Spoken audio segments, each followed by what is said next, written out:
Welcome back. In this video, we're going to talk about Module 6.1 Remembering. Chapter 6 is about memory, and we'll talk about um, remembering in 6.1 and forgetting in 6.2.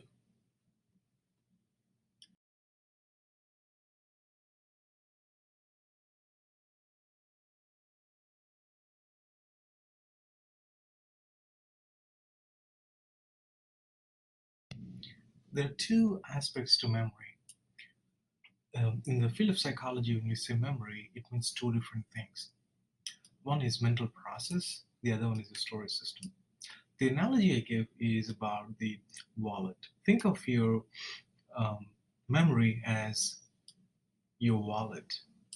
In other words, the storage system that helps you store information, in this case dollars.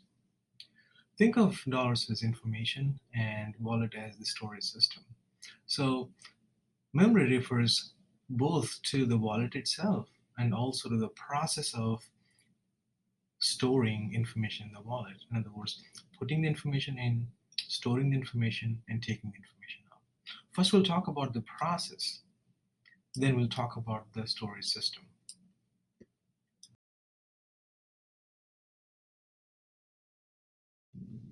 So if you go back to the wallet analogy, um, you take the information into the wallet, you retain the information in the wallet, and when needed, you retrieve the information to purchase anything that you want.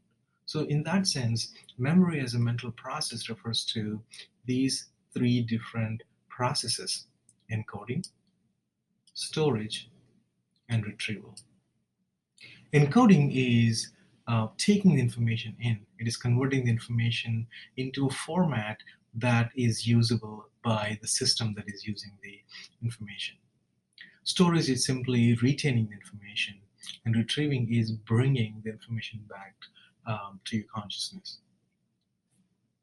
And we'll talk about each of these processes: encoding, storage, and retrieval.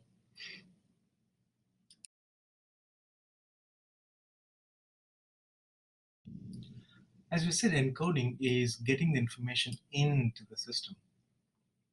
There are different modalities or different ways of encoding information. The most commonly discussed ways of taking information into the memory system include acoustic processing or encoding, visual encoding, and semantic encoding. Acoustic encoding refers to encoding information in the form of its sound. Visual encoding refers to encoding information in its visual format. Semantic encoding, on the other hand, refers to the processing of meaning of it, or encoding the meaning of the information presented to you. Suppose I give you a phone number and say 213-46798. If you're trying to take this information in, which you probably are, and by paying attention to the sound of these numbers, then that's acoustic processing. On the other hand, if I show you an image of something and ask you to remember information about it, then you are processing information or encoding information visually. Or if you're trying to, if I give you a word and you're trying to find the meaning of it and try to associate with something else that you already know about the word, then that would be the semantic processing. And semantic processing definitely is better than the visual and acoustic processing.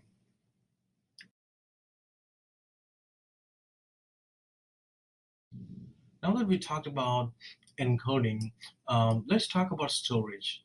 Storage is retaining, holding the information in a system, in a storage system. Now, retaining information is related to the system as a storage. So we'll talk more about storage when we actually talk about memory as a storage system.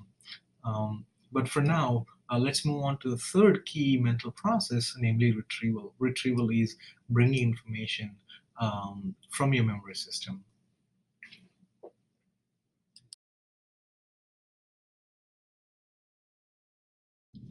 Now, retrieval is, as we said, retrieving information. In other words, it's activating information. Now, let's take an example. There is this word that or this concept that is inactive in your mind right now. But once I ask you this question, this information is going to become active. In other words, that information gets readily available to you. Hence, it is retrieved. So, retrieved information then is readily available and consciously available and available to your consciousness. Um, Retrieval, in that sense, is activating the information or bringing information from being in a state of inert to becoming conscious and being aware of it. So one example is, who is the first president of the United States? Well, you know the answer, and this answer um, was not active in your mind before. The moment I asked you this question, you pulled the information out. Now you have retrieved the information. It's active in your mind now. Now, there is this construct called retrieval queue. Now, retrieval queues are those contexts in which you have stored memories in the first place. So again, retrieval queues are the stimuli or context in which you have stored memories in the first place. Now, we'll talk more about these retrieval queues and the principles associated with these retrieval queues in a second, in the next slide when we go over a quick task.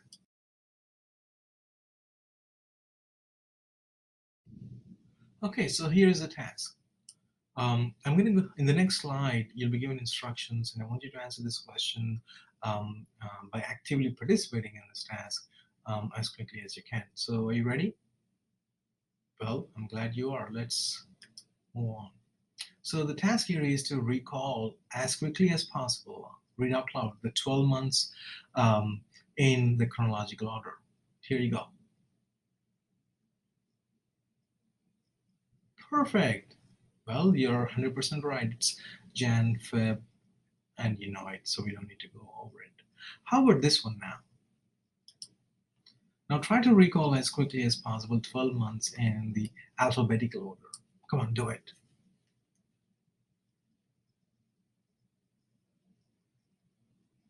Well, it's not August, it's April, right?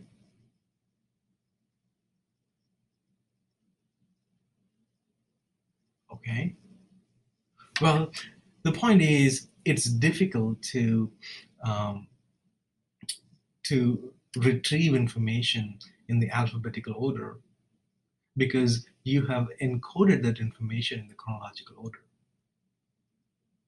So the context, retrieval queue is the context in which you have encoded the information.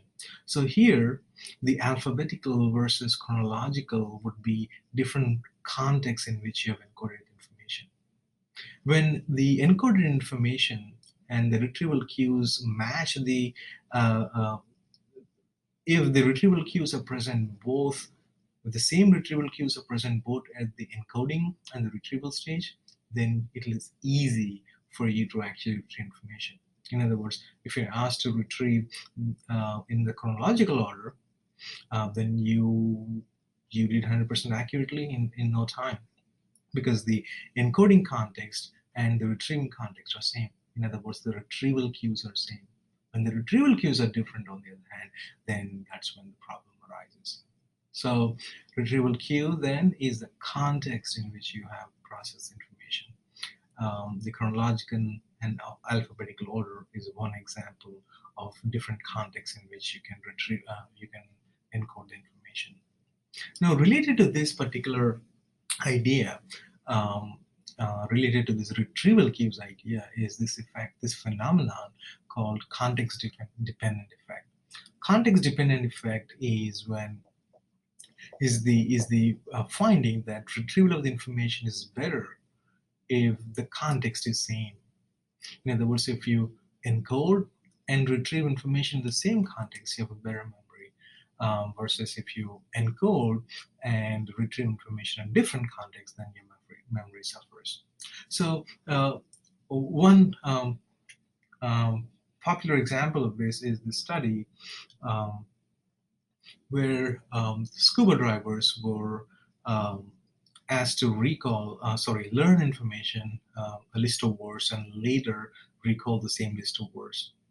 Now, one group of um, one group of scuba divers actually learned information on land, whereas sorry, on land, and this is a learning condition and this is the recall condition. So one group learned information on land, the other group learned information underwater. Now, of each group, half of the participants they recall the information um, in the same context, and the other half in the different context.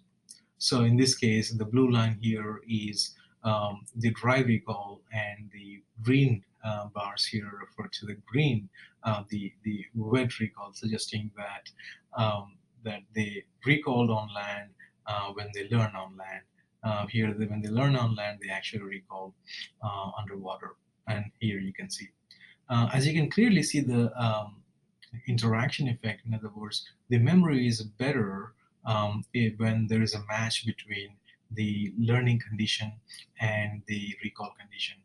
So when it's dry and dry, the memory is better. When it's wet and wet, the memory is better. So this idea is called context effect, where the retrieval information and encoding of information, if they're in the same context, you have better memory.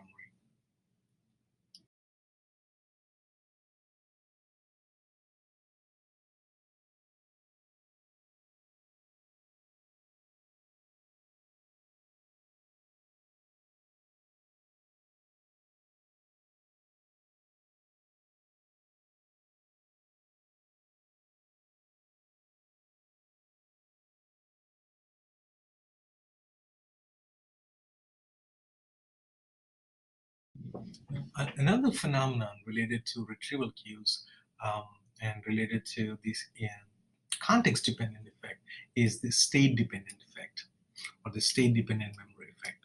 Now, it is same as a context-dependent effect, but we're specifically talking about one specific kind of context, the state, the bodily state you are in.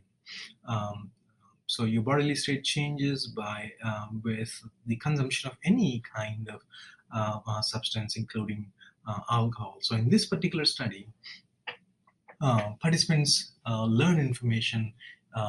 One group learned information when they were sober, the other group learned information when they were drunk. And the recall contexts were either same or different, in the sense that half of each group they recalled in the same context, or they recalled in different contexts. As you can see, the sober, in other words, when they learn information they were sober and they recall information they were sober, is better when compared to the other one. And you can see drunk, and sober. When the context is same, the memory is better. The moment the context differs, the memory suffers. Of course, you have to keep in mind that if you drink to an extent that you can't even process information, well, that doesn't count. This is talking about mild intoxication and the bodily state and how that would influence one's memory.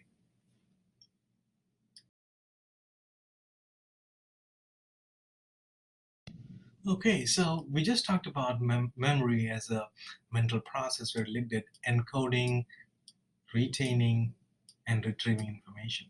Now we'll move on to memory as a physical storage system, like the wallet, if you remember, a system that stores information. So the processes that act, they actually act on the storage system, encoding, retaining, and retrieving, right? And they can't happen without the physical structure, namely the storage system.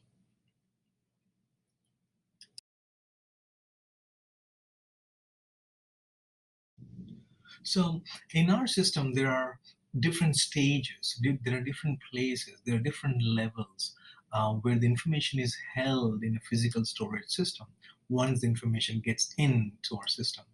So, for example, light, sound, or any of these external stimuli, once they enter into our system through our sense organs, right, they typically have three different layers, or three different levels, or three different stages to go through. And those stages include the sensory memory, short-term memory, and long-term memory. Now, these are three different stages of memory, or three different places where the information is held in memory as a storage system. The first one is sensory, short-term, and long-term. Sensory memory is in the sense organs. and short-term memory is in the brain, and so is long-term memory. Now, once information from outside, like light for instance, it enters into the sensory system, which is sense organs, and there are sensory registers, if you remember from earlier videos, these sensory registers in your sense organs, like photoreceptors in your eyes, they hold information temporarily. It's around like 200 to 250 milliseconds, and it changes depending on the sense organ it is. It's usually more in ears as opposed to eyes. In any case, the information gets transferred from sensory memory to the short-term memory. And information that is not transferred is lost, and new set of information comes in. So that's about sensory memory. The information in this is held only for a very brief period of time, in 1/4 of a second, like 250 milliseconds, or roughly. Again, it depends on the sense organ itself. Now, the information, once it reaches the short-term memory, now the name itself suggests that it's for a short term, and typically it can be anywhere between 15 to 30 seconds. Let's go with the 30-second. So the information is held in your short-term memory for 30 seconds. And if it is not transferred, or if it is not held, or if you have not consciously done anything with this information will also get lost. But if you do something with this information, the information goes to the next stage of memory called long-term memory. And the name suggests long-term memory. And if the information in the long-term memory is, if it goes through a process called consolidation, then it becomes a part of your permanent memory.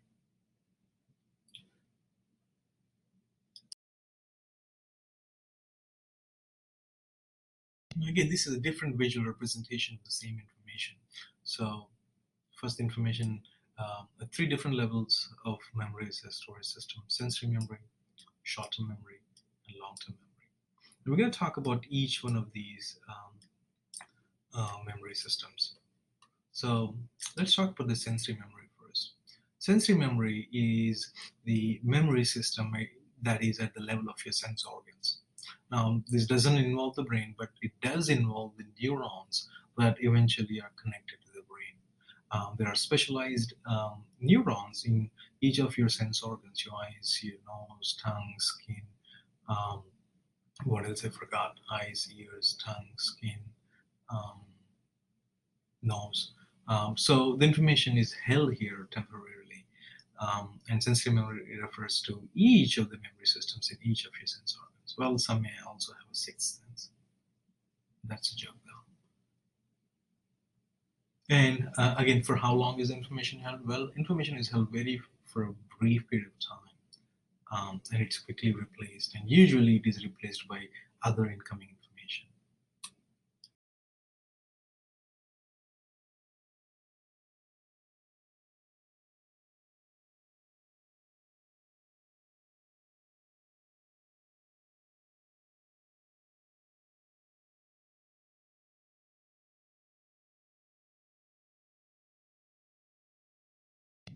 The stage 2, after the sensory memory, the second stage of memory is the short-term memory. Now, have you seen this picture?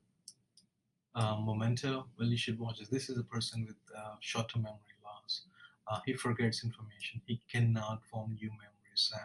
So he can process and be aware of information for like 15 seconds, and after that, um, then he forgets what the information was. Now here, what is short-term memory? Well, short-term memory is a part of the brain, and here, information is held for a short period of time, um, which is usually 30 seconds, 15 to 30 seconds.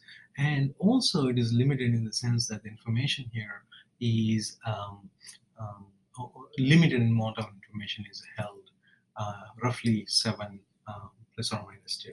And the person who proposed this idea was George Miller.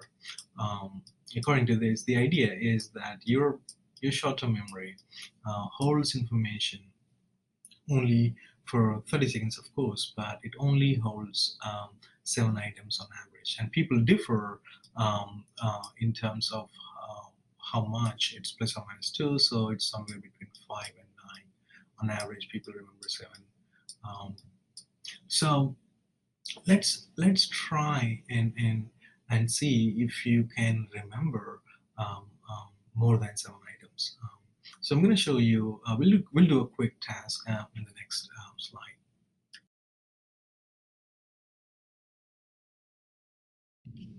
Okay, so let's see how you do here. In this task, all you need to do is try to remember as many letters as you can from the next screen. I'm going to show you an array, a list of letters, a long um, list of letters, and I want you to remember as many as you can. Um, so, are you ready?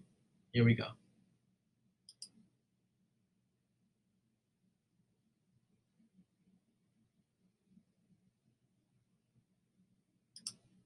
Okay, now take a piece of paper and try to recall as many as you can. So I'll give you a few seconds and let's see how many you can recall.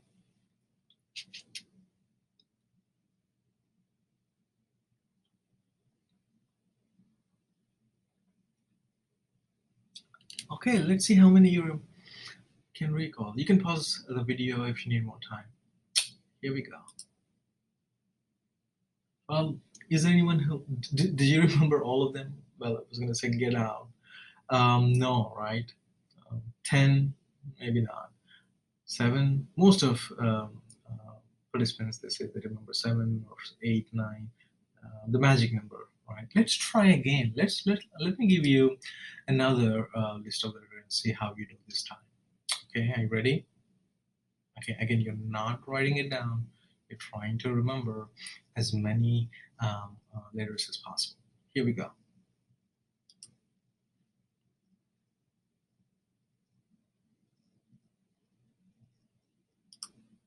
Okay, can you recall? Well, I don't even need to ask you, right? You know the answer. It's basically your memory recall would be like 100%. If you pay closer attention to this, the list of the number of letters that were given to you were pretty much same in the first and the second instance. Here they were given to you in the opposite direction. Here they were given to you in the actual direction. Um, why is your memory better 100% here versus, I don't know, 20% or 10% in the first instance? Same list of letters, but the memory is different. Well, come again? Yes, you're right. So you were able to create some kind of meaning by grouping these items together into some chunks. This process is called chunking. So, for instance, another example is if you were asked to remember this FBI and BCI, these letters, it'll be harder for you if you think of each individual letter as an item in itself. But somehow, if you group them, chunk them, and try to remember them, and okay, FBI, NBC, CIA, IBM, then you're more likely to remember information. Chunking is grouping information based on some criterion, grouping information based on some criterion, so that the number of items may remain less than 7, but the actual items you're remembering are more than usual 7. So chunking is grouping items based on some commonality, some feature. In the first case, University of Southern Indiana, it's words. In this case, it's acronyms. In another case, it will be something else, somehow grouping the numbers. And this is kind of what we do when we have zip codes or social security number or phone numbers. They are put in chunks, so it's easy to remember. Um,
Now, now we talked about short-term memory and how limited short-term memory is in terms of the number of items um, it can hold. And we said that we can get over that by a process called chunking. Now, let's look at this one. There is another limitation, as we discussed earlier, that your short-term memory um, can only hold information for 30 seconds, not more than that. Now, is there a way to get over this as well? Can you remember information for longer than 30 seconds? Um, okay, let's try this. I'm going to give you a word. I'm going to give you a word, of course, not in the English language. So a totally new word, hopefully. And I want you to hold this information in your head for longer than 30 seconds, and let's see how you do it. Okay, are you ready? Okay, Kashmora. I'm going to repeat one more time. Kashmora.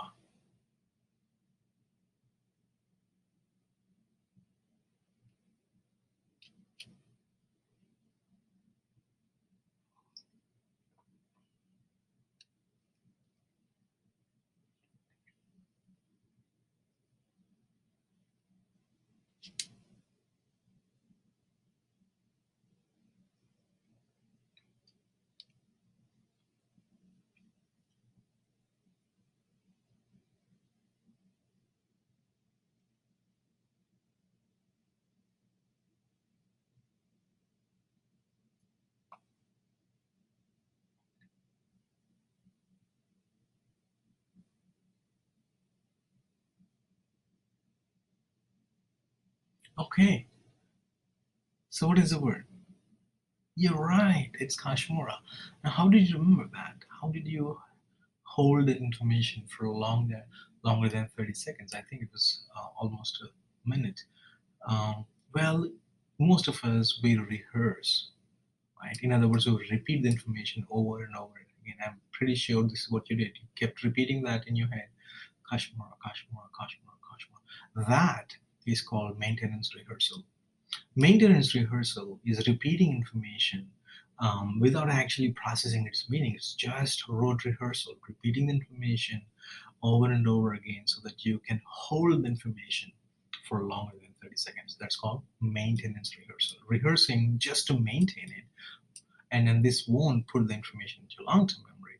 But there are chances, of course, that you remember it based on this processing. So that's maintenance rehearsal.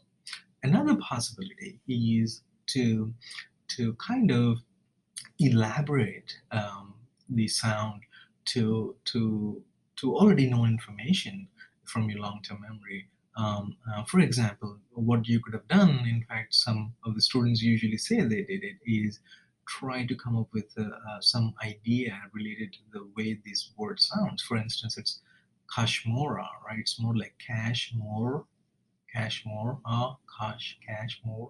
So you can think of more cash more, and try to remember it. Now, what you're doing here is that you're not just repeating it, you're actually trying to find some meaningful units in it by elaborating that information based on your background knowledge of any kind. That's called elaborative rehearsal. So maintenance rehearsal is a mere repetition of the information. Elaborative rehearsal is elaborating the information by connecting information from your long-term memory. And in both these instances, you can hold the information for more than 30 seconds. In fact, in this, and sometimes also in this, the information is more likely to be sent to the long-term memory. So how to transfer information from short-term to long-term memory? Well, the easiest way is maintenance rehearsal, but you have to rehearse a lot. But the best way is to actually elaborate on the given information. That's why you are more likely to remember information if you try to understand and try to connect it to what you already know, as opposed to just by heart the information, get things by heart. Okay.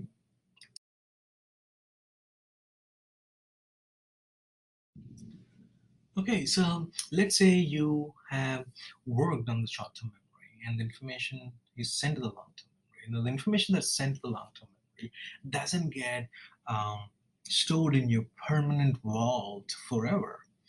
it has this, I would say, um, this temporary period of say 24 hours, um, and information that's in your long-term memory, if it gets consolidated, it becomes a part of your long-term memory, a permanent long-term memory. Think of your long-term memory as having two systems. So actually, it's just an analogy. One is like your checking account, the other one is like your savings account. Checking account is like the information is active, it can or cannot stay. Information in your savings account is there forever. Of course, we can take that as well, but just an analogy to differentiate between the long-term memory information that is fresh versus one that's consolidated.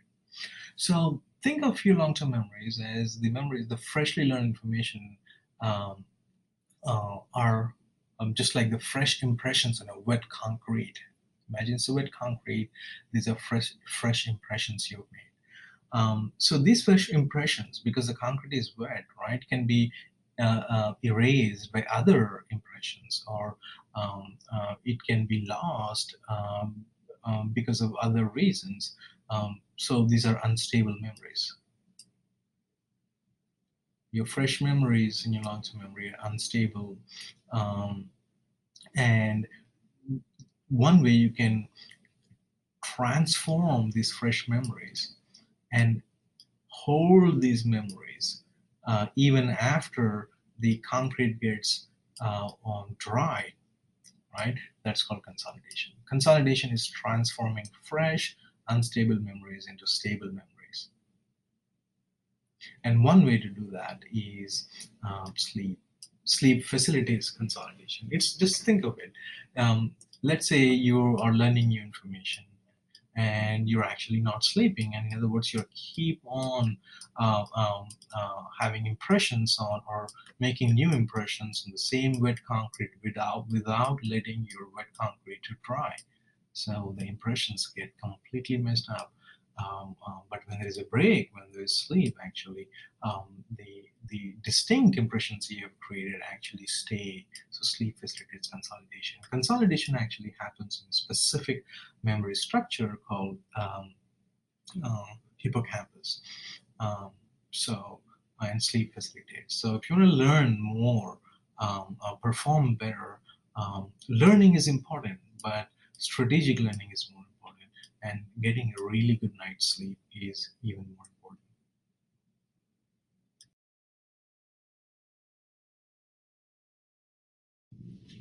Well, now that we are talking about long-term memory, an interesting question to ask is, how is information organized in long-term memory? Now, there are several models that were proposed, and then a very popular influential model was the one proposed by Collins and Quillian, and it's called the semantic network model. Now, according to this model, our memories, our long-term memories, a network of concepts is a network of concepts, just like an online dictionary. Now, have you ever tried to find information online in the dictionary? When you click on a word or you search for a word in the online dictionary and defines that in terms of other words, right? Now, when you click on the other word, then again it defines in terms of other words. And when you click again on this one, it defines in terms of other words. And there is this endless loop of connections between these concepts or words in the case of dictionary. So also information according to the semantic network model, our long-term memories store information in the form of a network of concept. So you have truck, a car is a truck is related to vehicle is related to car, bus, it's related to street, ambulance, fire. So this is like a semantic network of concepts that are related. Um, and we will kind of talk more about this semantic network model, and we'll talk more about concepts when we in the next unit. So I just want to give you an idea that this is one model, semantic network model, was proposed by Collins and Quillian in 1969. The interesting thing here is that Quillian, um, um, he is actually um, a computer scientist, and he was working on, as a graduate student, his dissertation was to actually create a program that can store, understand human language. They call it TLC, Teachable Language Comprehender. So in order to create such a program that could understand and store human language, he needed to create this huge database um, of knowledge within the computer system. And he thought one way to do that would be to actually put together a network of concepts that would represent the actual knowledge one would gain through schooling, through learning. Now, so this idea of semantic network was actually introduced by Quillian for the purpose of computers. And guess what? Later on, the same Quillian with Collins, they proposed applied this to human memory system, and they came up with this semantic network model. You can see how closely related computers and human psychology are. One influences the other also influences one. I'll show you another example with that. For instance, um,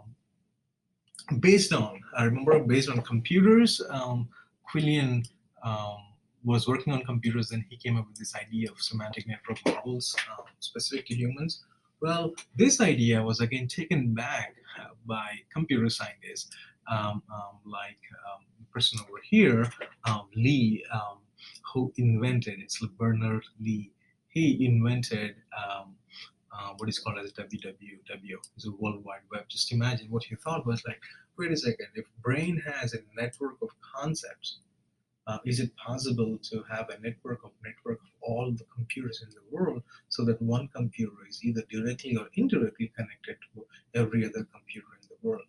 And that's how we came up with this idea. So you can see how computers influence psychology and psychology influence the idea of computers.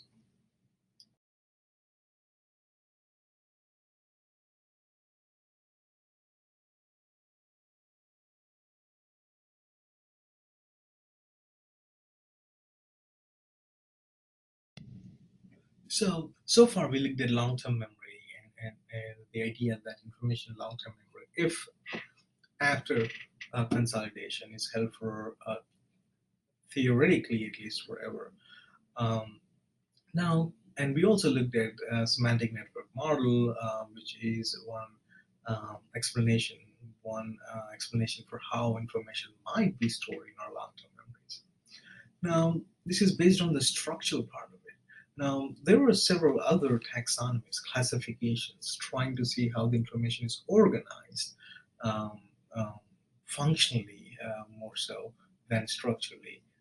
And one of the popular taxonomies was the one proposed by Squire in 1986.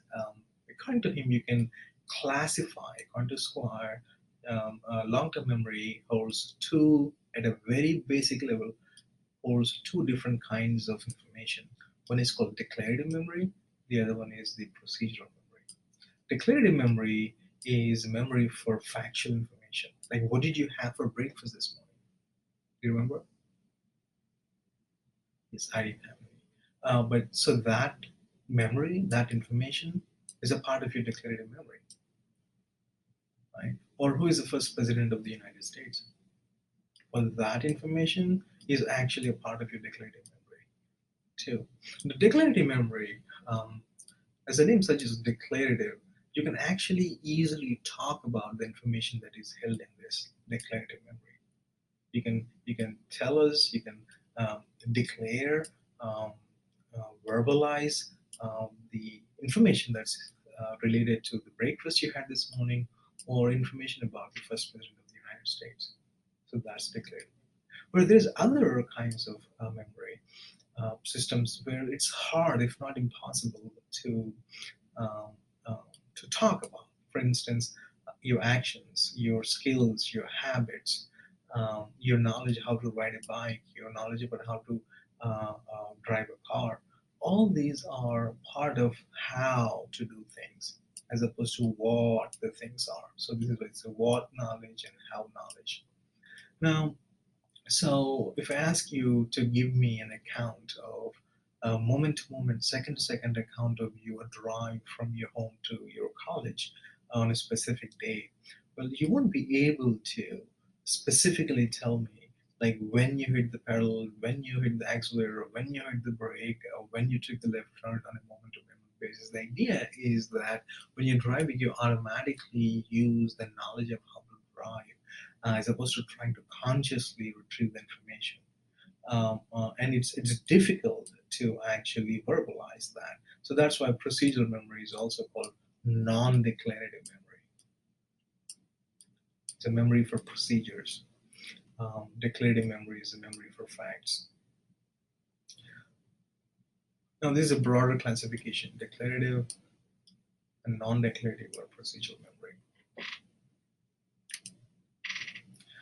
Now, declarative memory itself is further divided into different types based on several criteria.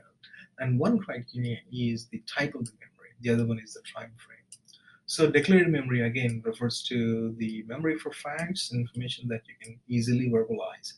Um, Based on the type of the information, um, it's of again two types: semantic memory and episodic memory. Remember, I asked you what did you have for breakfast this morning? Well, that memory is part of your episodic memory. Episodic memories are those declarative memories that are specific to your personal experiences. That's not a part of general knowledge. So I have no idea what you had for your breakfast. That's a part of your episodic memory, personal episodes. Whereas if the other question I asked you was who was the first president of the United States, that's a part of your semantic memory because that's the general knowledge. So declarative memory can be semantic or episodic. Episodic is specific to you, not general. Semantic memory is general knowledge. Now, the same declarative memory, irrespective of any of these kinds, the other criterion is the time frame. If the declarative memory you're referring to are the memories of the past, it's called retrospective memory. If it is memory for future, it's called prospective memory. Retrospective and prospective memories. Memory for past events and memory for future events. Um, for example, if you are like try to remember to email somebody, try to remember to do something, try to remember your appointment day. So those are like memory for future events that haven't happened yet. That's a prospective memory. Retrospective memory would be the memory for information memory for information that has already happened. Your experience, the dinner you had last night, or the first date, whatever. So all these things have happened before, so it's a retrospective memory.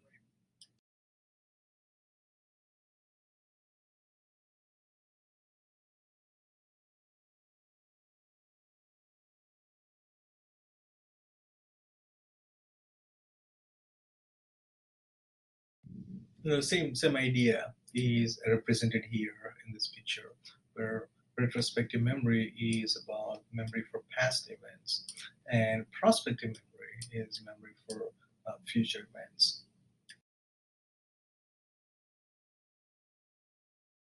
Now, there's another distinction between implicit memory and explicit memory. Now, I just want to make sure that you don't differentiate them as the declarative, non-declarative. That's a different classification. But if you remember, non-declarative memory is a procedural memory. It's memory for how to do things, how to play tennis, how to write, how to walk, how to talk, and you use this knowledge without your awareness, but mostly you use it without, and it's difficult to verbalize. Now, there is one specific kind of procedural memory where you physically or um, um, where you, without even trying to consciously retrieve information that comes to you without any effort. Like when you're trying to drive, you try to drive when you drive, right? It's not like you're not um, um, retrieving information without any conscious effort. The implicit memory here is about those instances where things just happen. One example is priming. For instance, um, there could be some songs that somehow are related to some very happy moments in your life. And when you hear that song, without any conscious effort, it evokes some feelings in us. So implicit memory refers to those memories that are, of course, procedural in the sense that it's not declarative, but it's mostly um, um, um, they come effortlessly to our mind because of their association with other information. That's primary.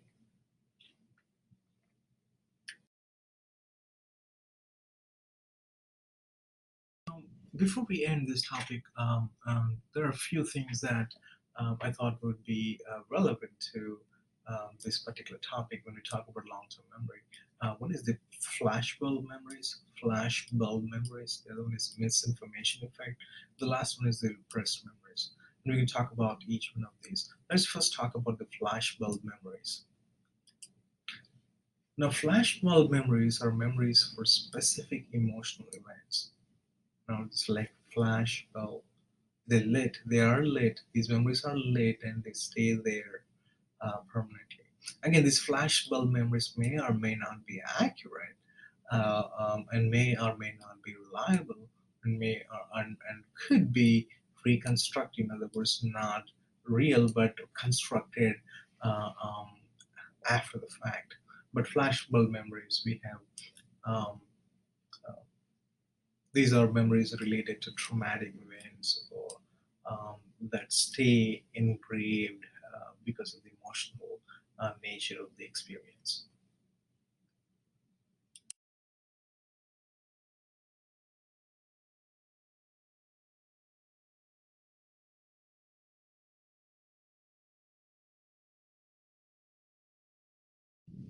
Now, the next one is the misinformation effect. And to demonstrate that, I want you to actually go through this task. You'll see an image in the next slide, and your task is to remember as much of the information from the image you see as possible. Are you ready? Okay, let's do it.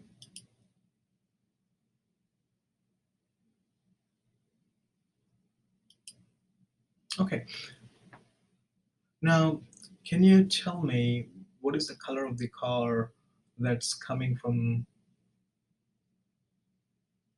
the left? Okay, that's right. What about the other color? Okay. Is there any car on the opposite side? Are there four or three cars or two cars? Okay. Okay, now can you tell me which car was closer to the yield sign? You're right. Okay, now I don't even know what you said. I said you're right, assuming that you did not catch a mistake in my question. My question was which of the cars was closer to the yield sign, right? It's actually not a yield sign, it's a stop sign. So misinformation effect is uh, when when the person who is witnessing the event, when you experience an event, when you watch an event, right? Um, the memory for that event can be and does um, uh, uh, the memory for the information can suffer based on the information that you receive about that information afterwards. In other words, participants who are told that it's a yield sign actually summarize their experiences as seeing a yield sign. And those who were told it's a stop sign, they actually incorporate that information in their memories for the information. And there's a lot of work done by Loftus, this researcher over here, on eyewitness testimonies. And the idea is that when you ask a leading question um, to the eyewitness, then you're actually planting memories in the head. That's how fragile and unreliable these memories are. That's why it's called misinformation effect.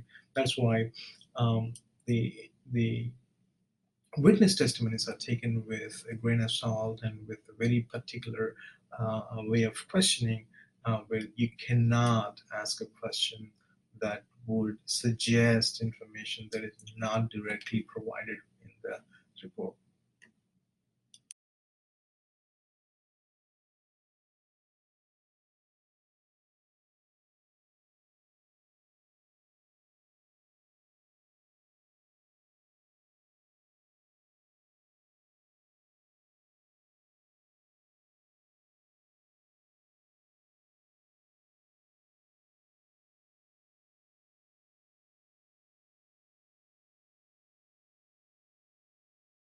Now, repressed memories refer to suddenly recovered memories, memories that were hidden all along, and suddenly in their 30s or 40s, people realize something happened to them when they were young.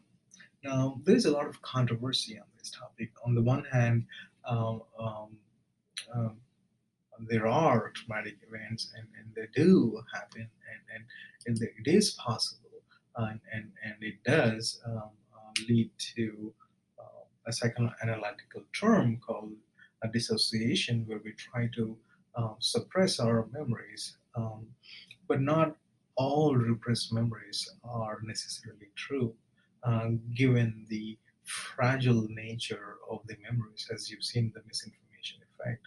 It is possible to actually um, suggest memories through hypnosis and through therapies, and and somehow it becomes so fuzzy and unclear to differentiate between true memories and reconstructed memories. So there is a lot of controversies. There's a lot of controversy, and there, we need more research to confirm or to refute um, the nature of the repressed memories, um, and the mechanism behind it. Um, well, there's an argument. Supporters of repressed memories have these arguments, and supporters of skeptics of repressed memories have these arguments. Again, we're not getting into this. This is just to make you think that our memories are not necessarily reliable. But the question is, do we have tools to reliably analyze the true nature of it? Um, Well, that's the end of this module 6.1. I hope you had fun. I'll see you in the next video.